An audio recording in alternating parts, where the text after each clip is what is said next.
Welcome to Our Soul Whisper with Cathi Belmont and co-host Dr. Pat, a sacred space for self-discovery, healing, and transformation. At the heart of Our Soul Whisper is the sacred truth.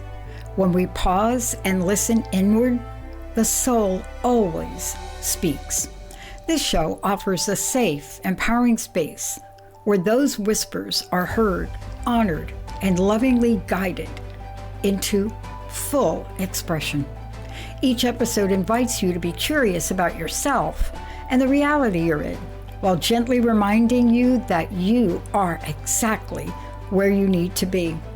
Let today's message settle in your heart. Maybe even journal about it.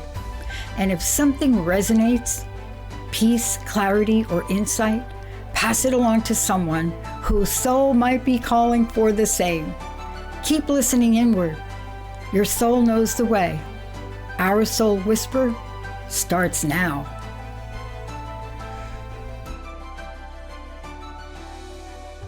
I'm Dr. Pat, and I get to take this journey with the most amazing Cathi Belmont. And you know what Cathi pulled out today is, I have to say that I actually believe it is a silent killer. And we're talking about the connection paradox, why we feel lonely in a hyper-connected world. And I don't want to just talk about that for a minute. Cathy's going to really take this on.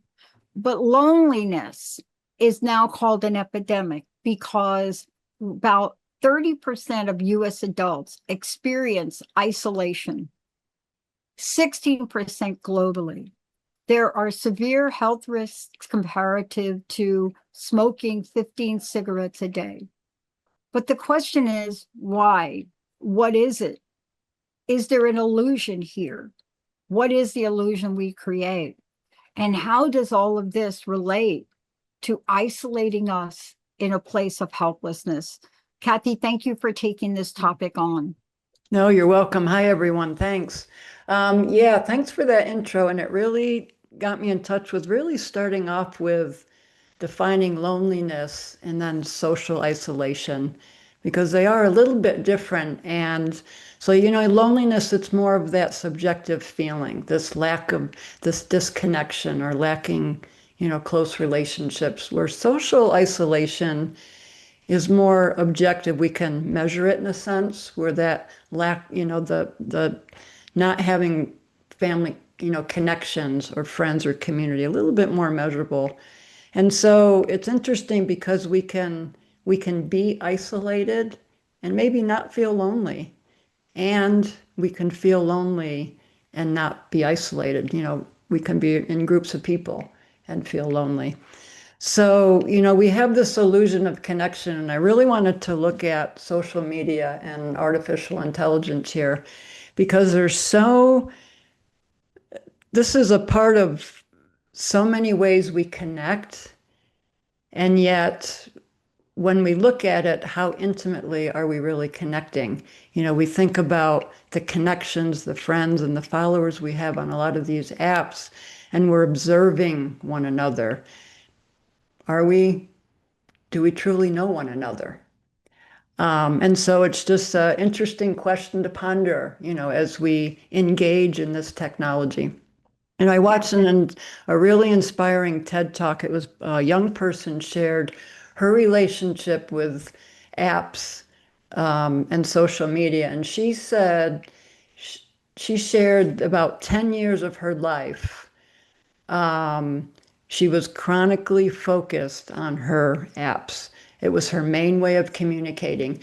And she started to realize the impact of that, and how her relationships with her families and friends, the fact that her pings were the focus of her attention.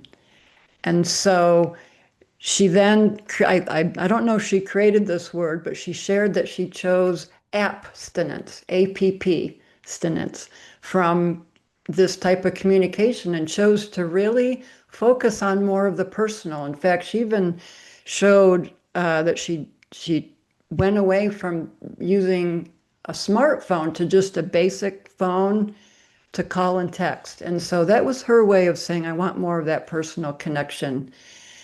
She also shared in this TED Talk, very powerful. I'll share the name of it if anyone would like to watch it, but that there was a 2023 Gallup poll on American teenagers. And that she found, and it found that they spent an average of 33 hours a week on social media. That's close to a full-time job. And that really opened my eyes to the amount of time. And so you think about the mental implications as far as our mental health, spending that much time engaging on social media. Um, I'll say maybe we see it a lot in the younger generation, but I'll beg to differ that maybe it's not isolated just to that group. But No, you no, I get don't think it's isolated. Do you? no, No, not at yeah, all. I mean, you get that's where there's loneliness and in that, there's a lot of comparison, feelings of inadequacy.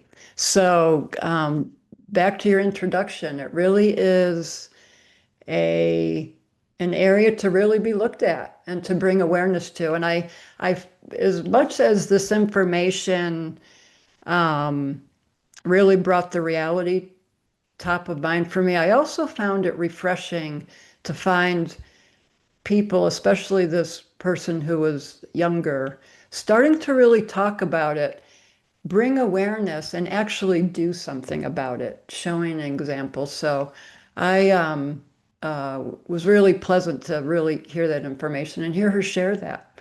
yeah, yeah.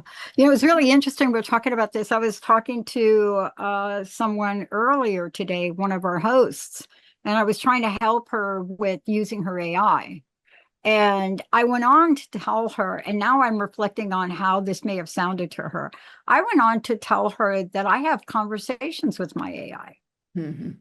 And she, so I didn't explain why I do that. Like I'll say to it, good morning, have you had coffee? And, I'll have a conversation. And so she looked at me weird, like, man, I think you need my help, right? And I said, oh, okay, let me explain why I'm doing that. It's not because I don't have anybody to talk with, but I'm training my AI to better represent me. And if it only looks at what I ask it to create, it's not going to know what my personality is. Mhm. And so I shared my screen and I showed her the response that I made to my AI this morning after I said, good morning, are you having a cup of coffee? Right? It Mhm. came back and said, what kind of Harley Davidson Bronx girl 36 years of recovery idea we going to have today? Now, people may hear this and think I've lost my mind, but Mhm. AI by itself is not a substitute for connection. Mhm. However, it's a great tool. But that's the Yeah. dilemma we're having, isn't it? It is, and it was a beautiful example because I was really going to share the importance of intent Yes, ma'am. and and intuition with AI. I mean, you had an intent as far as starting that conversation and the intent and of training. And so yeah, and AI can feel like a companionship. It doesn't judge. It's there. If we get an idea at 3 o'clock in the morning, it's there to answer. Um, and it doesn't interrupt. And so, and it can also organize our thoughts, help us really get inspiration. That's what I use it for. And I also have to think about my intent because I'm a creative. I love to write. And um, I set an intention with it, using this for inspiration and what it comes back with, what resonates with me, what Right? information. Yeah. And so it's really some positives, and it can't replace that eye contact. It can't replace the soul No. to soul connection that we have when we're with another human being. The hug, the just sitting in silence, that life force interchange that we have between us. And so it's a really important component to remember that it can't replace that. And Yeah. so it brings to mind for me, which I learned, gosh, a long time ago, and I still feel it's always prevalent when I come back to it, is technology is always so far ahead sometimes of how how we can process it, our Yeah, minds, our emotions. And I think we need to remember that we have choice in how we participate with the technology. And I again, agree. going back to using our intuition and even talking to some folks who haven't used artificial intelligence, there's a fear there. Yeah. And I And I would want to say, talk well, about this. Oh, I'm sorry. I no, I was wanted to just going to also, say, go back to setting an intention.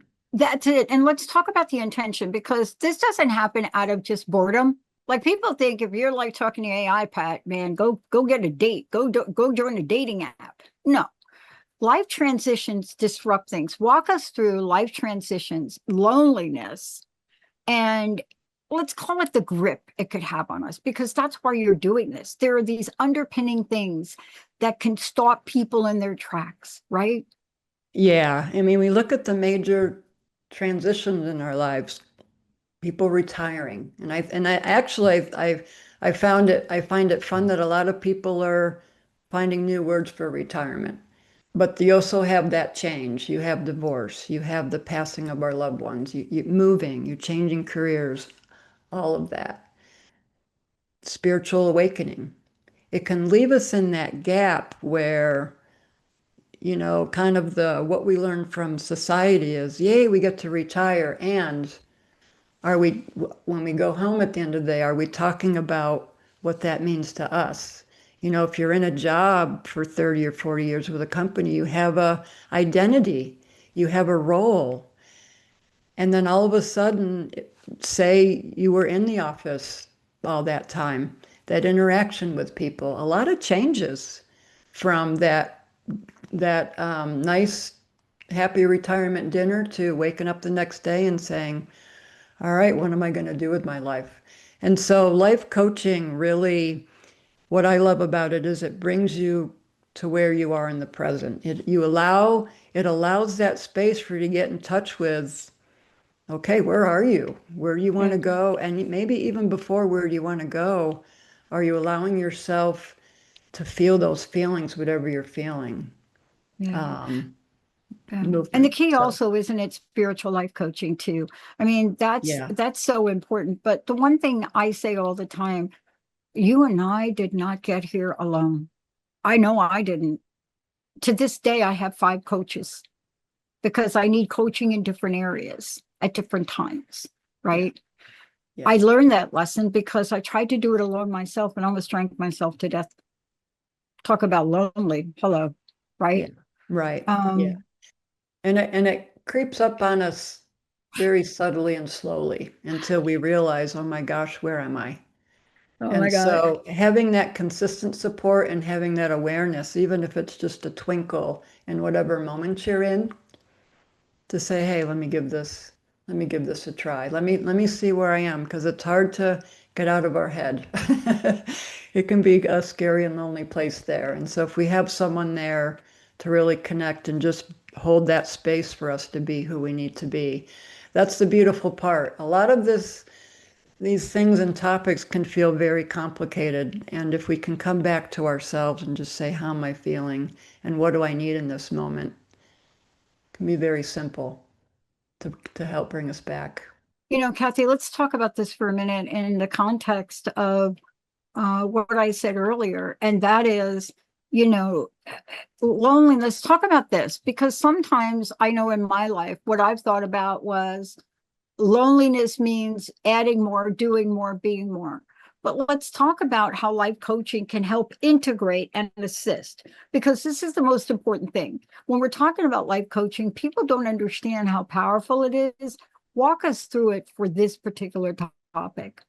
Yeah, it's really getting to what do you want in your life, and also getting in touch with what do you already have in your life.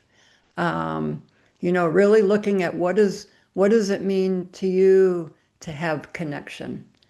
Um, you may have people in your life we go through our sessions and talk that, I really do have a lot of people in my life, and I just haven't been spending that focused quality time with them. Or I've been filling my calendar with all these events and I still feel lonely.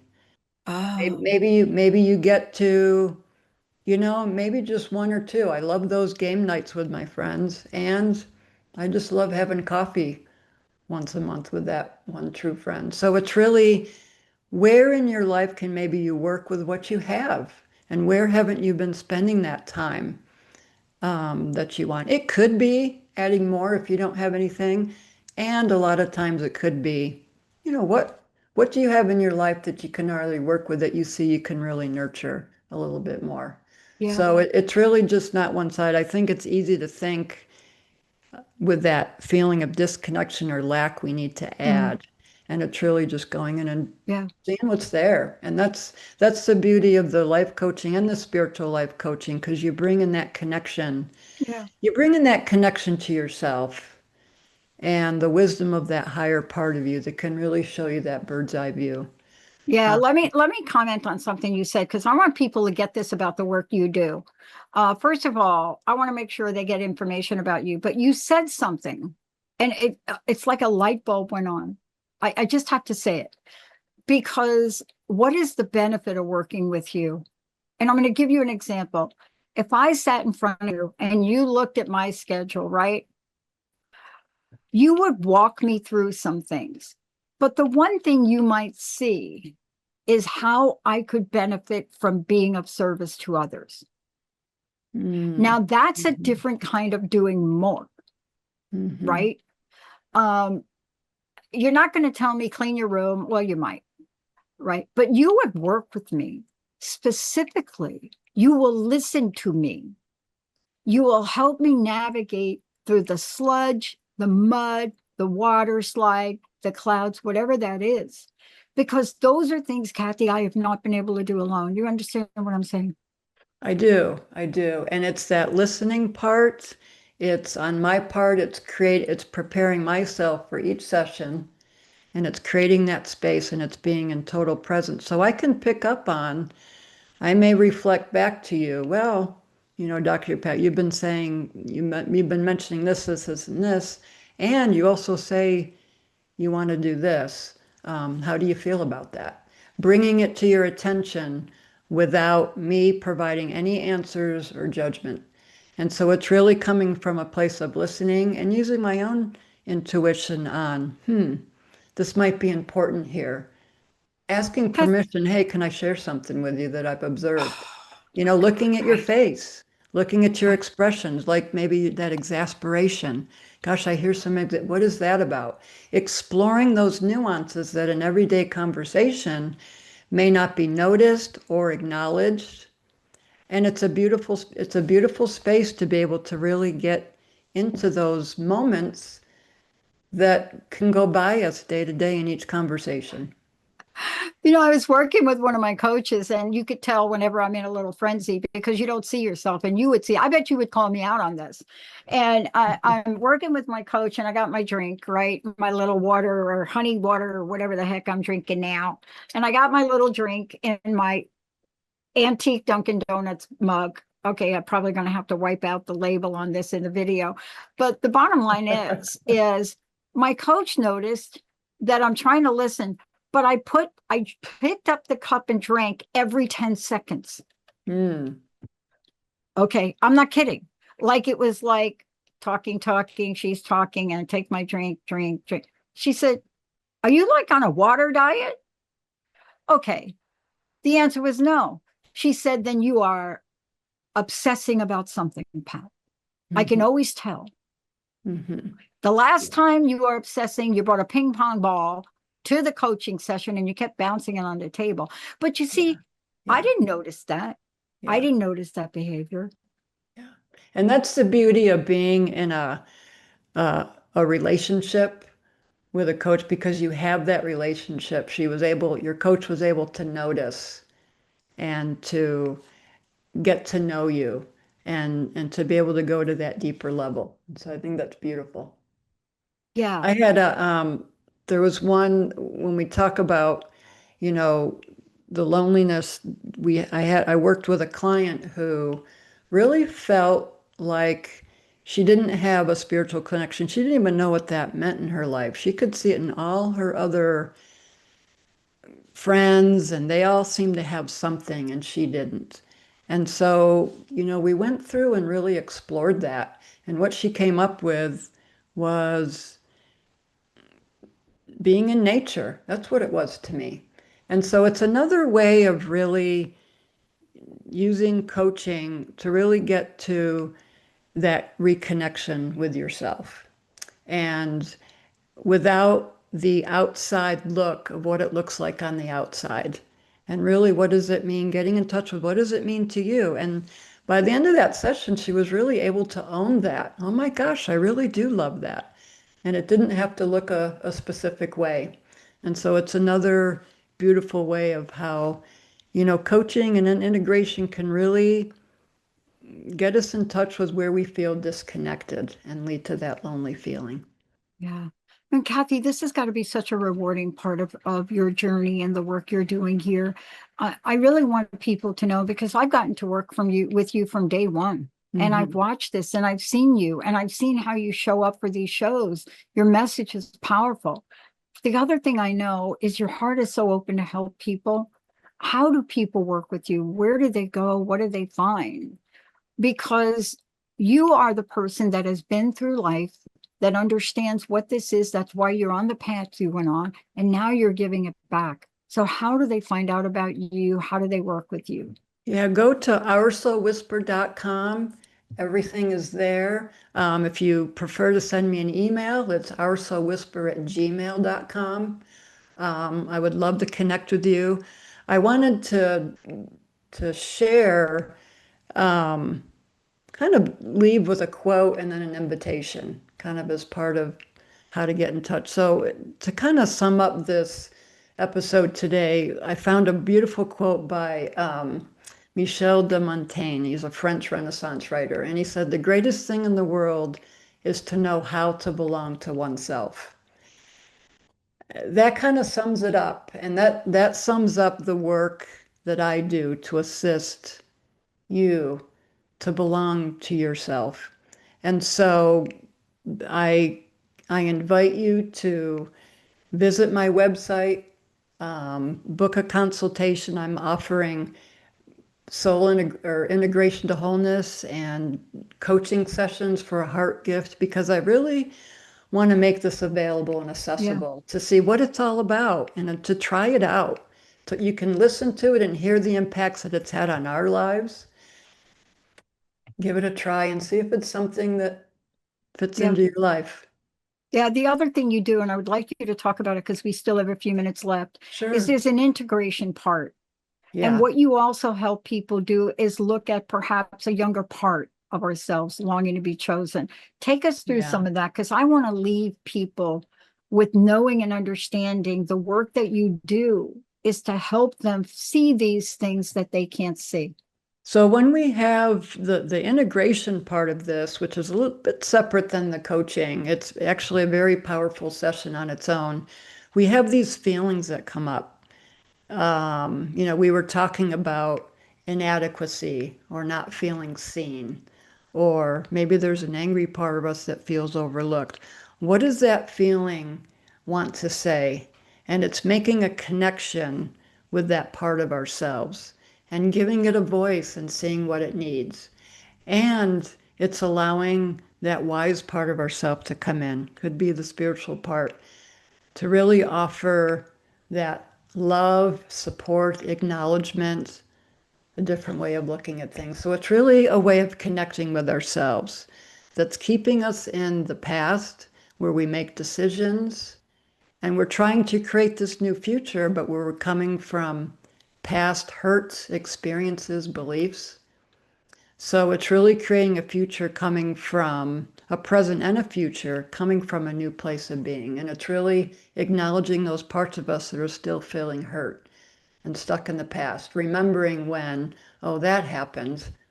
We don't want that to happen again. And they're really, looking at it as these parts of us that want to protect us from pain and the hurt, not wanting to go there again. So it's really giving them voice and to see what they need. It's a very powerful, it's what got me into this work and it's what I use all the time. Yeah. It's a daily maintenance inward for me. And I I have so much to talk about what an impact it has, and it can have on your life. Cathi, I want to thank you so much because you've signed up for this. And, what you also share is that if something today that we've talked about, something we've said shows up for people, and even if they're curious, even if they're thinking now about, do I feel lonely?